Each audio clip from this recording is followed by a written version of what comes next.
Oscar Bevis for the Stomping Ground, powered by Wow Hydrate and available on the zone. Mr. Carl Frampton here at Windsor Park. It's good to see you, mate. How's things? I'm good. Life's good, mate. Busy as always. Good, good. Bring back memories, I bet. Yeah, look, it's nice to get here. I come here when Northern Ireland have internationals. I try to get here as much as I can.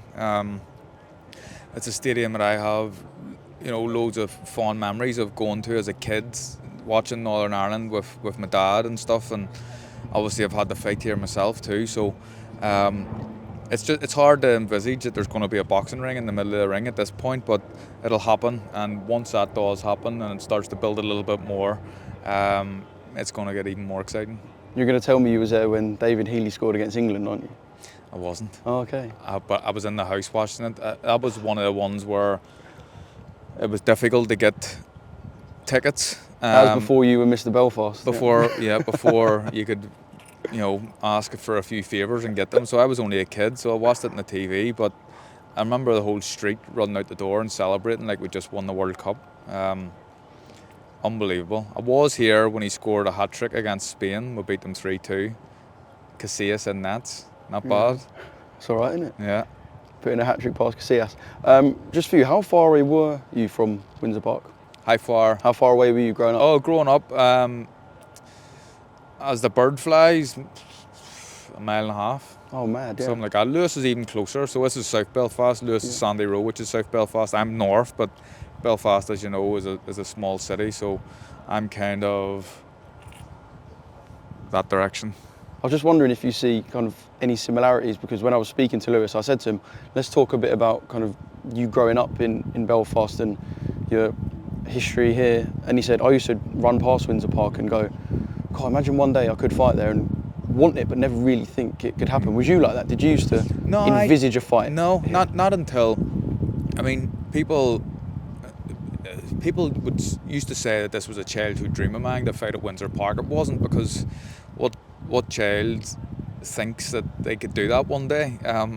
My dream was always to become a world champion, and that was it. But as your career develops and the fan base gets bigger and bigger, and just the odyssey starts to be a little bit too small, and you start to look for other alternatives. And it was only at that stage when Windsor Park became a reality to me. And once people started to talk about it, it was something that I really, really wanted to get done. Do you still keep in contact with Luke Jackson?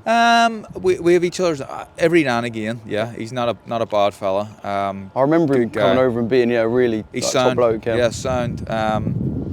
Yeah, good fellas. Luke, I see him. He's got the WhatsApp stories. We have each other's numbers, so he seems to be training quite a lot, and he's in good nick, a lot better shape than I am at the moment. So he hasn't sent you a message to go again? For a rematch? No. It'd be the last thing I think about. And Lewis fought on the undercard. Yeah, well. So he did, yeah. He'll have fought twice at Windsor Park, and I never did, which is annoying. But no, look, it's great. It's great. And Lewis now at the top of the bill alongside Paddy. These guys are kind of motivation and inspiration for the next generation coming through, just like Wayne McCulloch was to me, and I may have been the other young fighter. So they're involved in a huge fight here in a marquee division, and the fact that there's going to be a bit of history created. It's the first time two Irishmen have fought against each other for a world title. We're doing it here at Windsor Park. It's controversy around the last fight. It's going to be a huge event. I can't believe, I've been saying this to everyone, I thought there was a typo in the press release that this is the first all-Irish world title fight. Yeah, mental, isn't it? Considering the fighters that have come out. No. The country. Yeah, didn't like to fight each other. Done enough of that before. What are you expecting from the second chapter between these two? A bit more bite, a good maybe? fight. Yeah, well, it's going to be interesting to see what happens at the press conference today, and to see what's said. The boys seem very, respectful enough of each other at the minute, but it all takes is someone to say the wrong thing to annoy someone else, and it all kicks off. But what I expect from the fight is I know that Lewis will need to be a lot better. I think he knows that himself. I'm not saying anything out of turn here, but he can be a lot better. Lewis is a much better fighter than that last performance.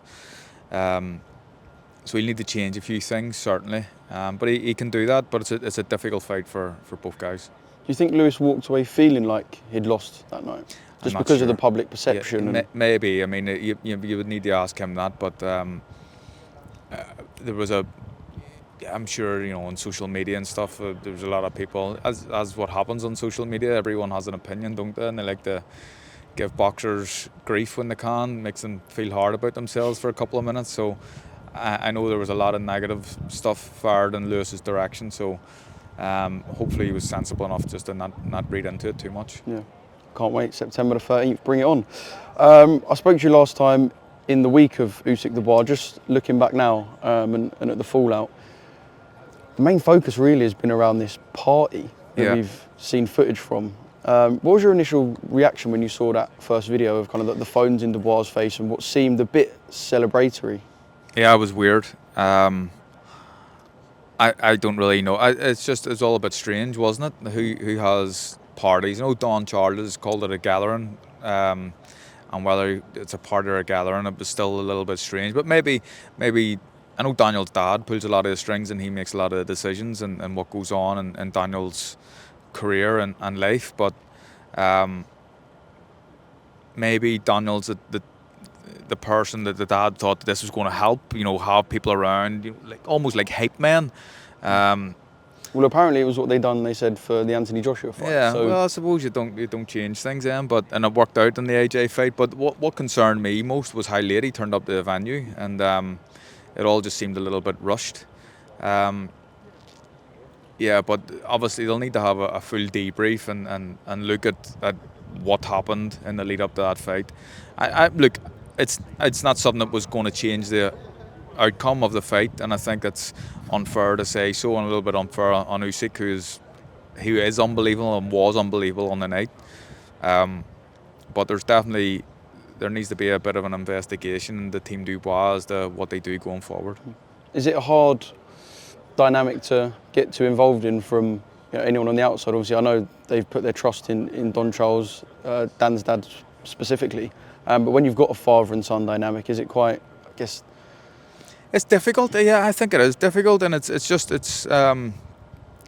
all a bit peculiar, isn't it? Like what goes on. Daniel's a grown man, but look, I can't say too much about it because I don't really know enough. But me personally, from the outside looking in, I would like Don to have a bit more influence. And I think it's maybe a wee bit disrespectful to Don, even that when they sit down in the corner, the dad has to be so close to give his advice, who isn't a boxing coach.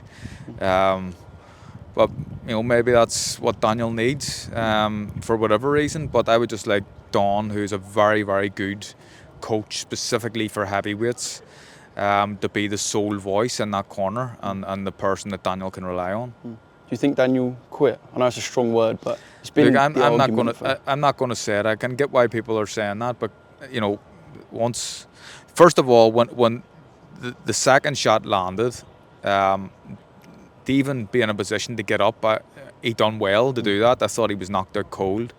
But the referee says 10 and he stands up and walks in a straight line to the corner. It's not good optics. Yeah. In terms of what's next for Oleksandr Usyk, we'll brush off him facing off with Jake Paul for a second. Joseph Parker, the most worthy challenger? Yeah, absolutely. Joe deserves it, and it would be very unfair if he doesn't get a shot. But what do you make of Riyadh's season saying they're not interested in Usyk versus Parker? Yeah. Considering Joe has got 3 of his big wins on.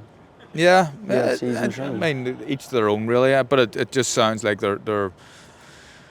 it's a Fury fight that people are interested in. And does that still get it going for you? Well, it's a big fight, but I would much prefer the Joe Parker fight. And I like to think I'm a fair person, and if I was in charge, I would be fair and give Joe the shot because he deserves it. But Fury's a huge name. He thinks he won both fights, or maybe at least one of them anyway. But it's been done twice now. And saying that, it's still a huge fight, and that's the one that probably will happen before Joe Parker gets his opportunity, which for me is a bit unfair, but I understand it too.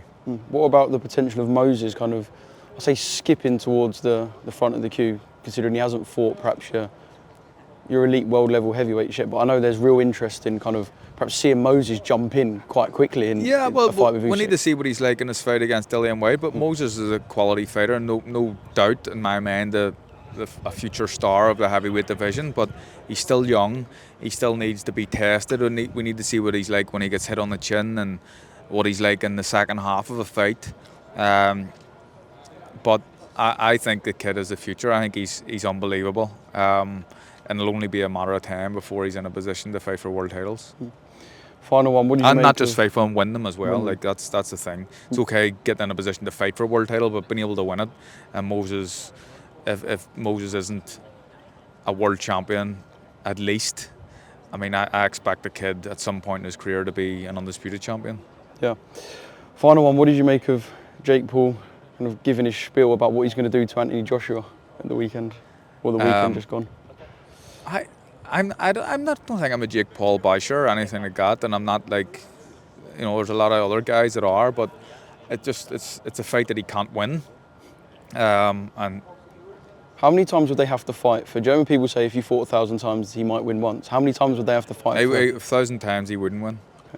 10,000 times? Never. He can't win. You know what I mean? He can't win.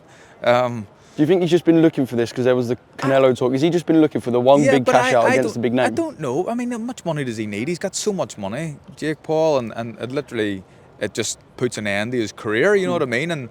And whether you agree with his ranking with the governing bodies or not, at some point he could actually fight for a world title, and he wouldn't beat someone like Badu Jack, but he's a lot better chance to beat someone like him than he does of AJ. I just imagine AJ, if it sees round 2 in the fight, they'd be very surprised. Yeah.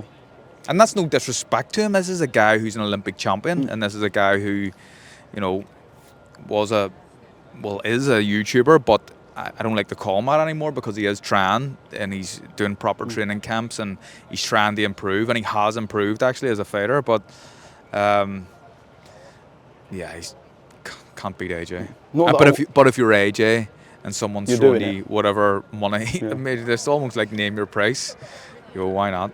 Yeah, I don't want to get too technical with it, but considering how long he's been training fully as, I say acting like a professional boxer, do you think he's good for the standard he's at, or would you have expected him to be better? Because he's been doing this for 5-6 years now. Yeah, I think he's all right. Yeah, he's not bad. He's not crap, you know what I mean? He's all right.